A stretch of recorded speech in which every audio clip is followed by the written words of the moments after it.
Misy ny tsy fahampiana fitaovana any ka voafetra ny fahafahana manara-maso ireo fiaramanidina miditra eto amintsika, hoy Andriamatoa Ramanatsieno Barzo, directeur de réglementation eo anivon'ny aviation civile de Madagascar na ny ACM, raha nitondra fanazavana tamin'ny mpanao gazety momba ny fahatogavan'ny Andriamatoa Marc Ravalomanana ny tenany.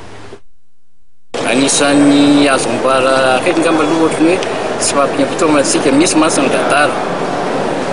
radara mizara roa, misy mialasina ohatry ny teknika zany radara primaire secondaire, misy tsy maharakotra le aéroplanina midina, sika tsy manana zay tsiriana zay hoe radara zay tena fandraika tsiriana le zay.